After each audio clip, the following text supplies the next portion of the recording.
Welcome.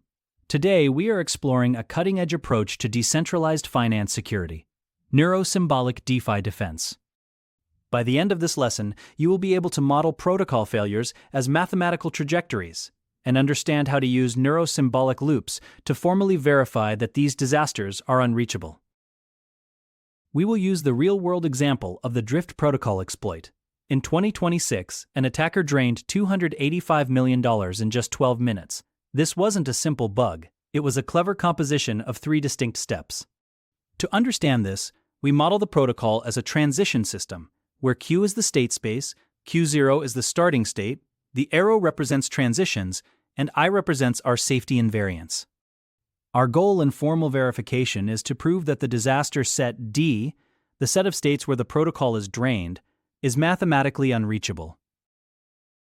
Let's look at the specific trajectory the Drift attacker took. It consisted of 3 transitions that moved the system from a safe state to a disaster state. First, transition T1. The attacker escalated administrative privileges. They used Solana's durable nonce feature to surface pre-signed transactions that were actually stale, gaining effective control over governance. Second, transition T. With that power, they introduced a malicious, thin liquidity collateral token, often cited as the carbon vote token. Finally, transition T3. They manipulated the pricing path for this new token, inflating its value to drain the protocol's vault. We define the disaster state, Q sub D, as a state where the protocol vault balance, V, drops significantly, and the attacker balance, A, increases by a large amount, delta. The crucial lesson here is composition. An audit of transition T1 might just check if the multi-sig threshold was met. An audit of T2 might just check if the token exists. But the vulnerability lived in the sequence. T1 created the authority for T2, which created the conditions for the catastrophic T3. To prevent these attacks, we need to move from simple audits to formal properties. Every attack surface corresponds to a universal property that was either too weak or missing. These properties take the form for all x, P of x is true. The attacker's goal is to find a witness to the negation, an entry that proves there exists an x such that P of x is false. For administration, we need to verify more than just a quorum. We must prove freshness, that the authorization is recent, and intent, that the signers still intend that action at the exact moment of submission. The Drift exploit used stale durable nonces to bypass this. For collateral, the system should only accept tokens that pass a strict depth and age threshold. The witness in the Drift case was a token with fabricated liquidity that should have been rejected by a formal depth check. Finally, for oracles, we must ensure the pricing configuration is independent of the asset being priced. If an attacker can direct the pricing path, the witness space becomes too permissive, allowing for price inflation. We combine these into a single compositional invariant. We don't just check states, we check the entire trace or sequence of events to ensure no sequence can ever lead to the disaster set. Now, how do we actually find these vulnerabilities before an attacker does? We use a neurosymbolic defense loop. This architecture pairs the creative power of neural networks with the mathematical rigor of symbolic logic. The combined neurosymbolic distribution is defined by this equation. Think of the neural proposer, often a large language model or a smart fuzzer, as a generator of what-if scenarios. It looks for suspicious patterns, like unusual transaction sequences or sudden collateral changes. It provides the search pressure. The symbolic verifier is the truth filter. It takes those candidates and uses formal methods, like model checking, to see if the scenario actually reaches a disaster state. It zeroes out any fluent nonsense the AI might generate, leaving only real, executable exploit paths.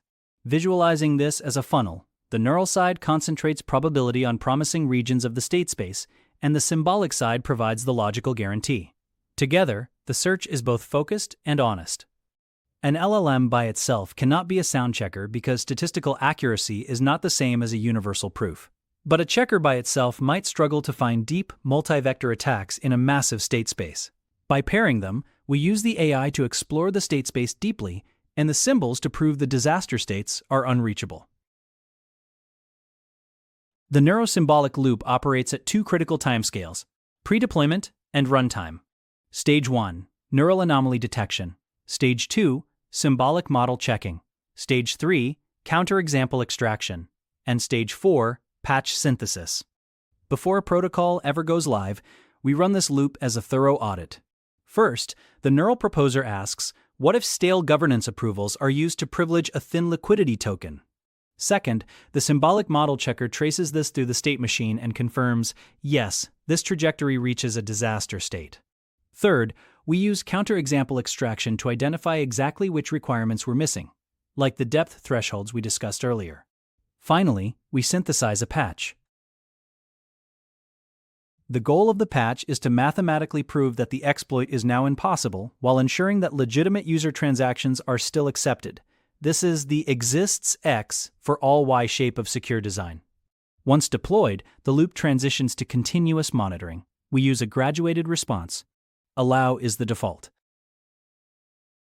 Escalate happens in milliseconds when the neural monitor flags an anomaly, like the start of the drift sequence. Freeze triggers within seconds if the symbolic verifier confirms a real exploit path is being executed.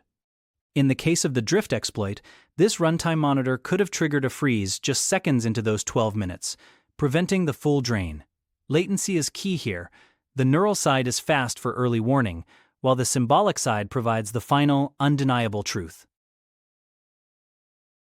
To make this defense practical at transaction speed, we can compile the verifier's knowledge into a fast front end. This is called obligation carving. Imagine a map between your protocol's configurations and the obligations it must meet.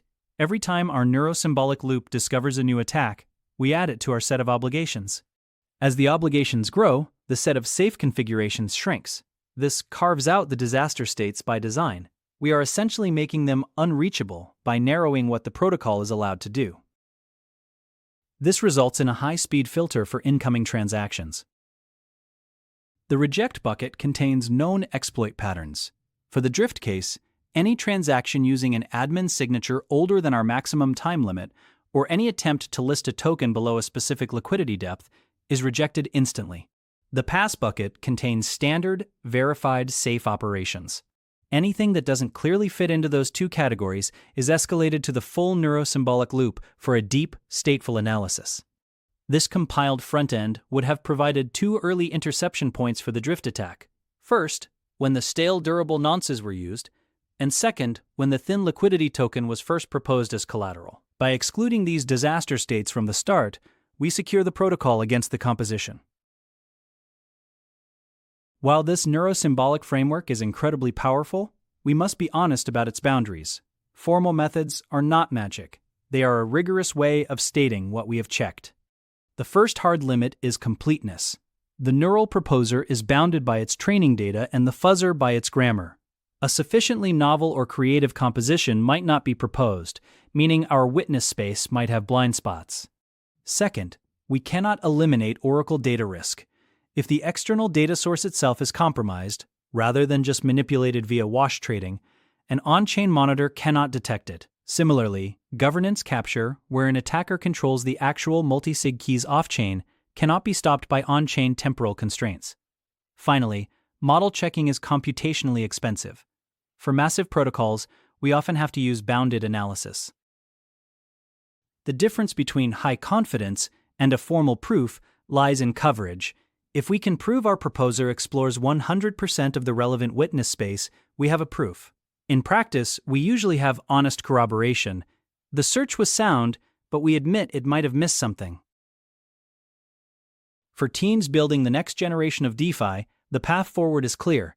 Start by writing your disaster set explicitly. Define your safety properties as universal formulas.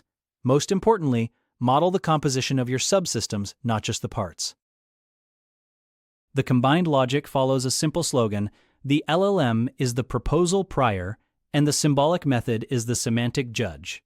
The drift exploit showed that attackers are already performing a manual version of this loop, using intuition to find a gap and verification to ensure it works. To defend our protocols, we must automate that same loop, running it continuously, faster, and more rigorously than any adversary. The existential side creates, the universal side checks. The loop runs until no more witnesses survive. That is the defense. By making disaster states unreachable by design, we move from hoping for safety to mathematically proving it.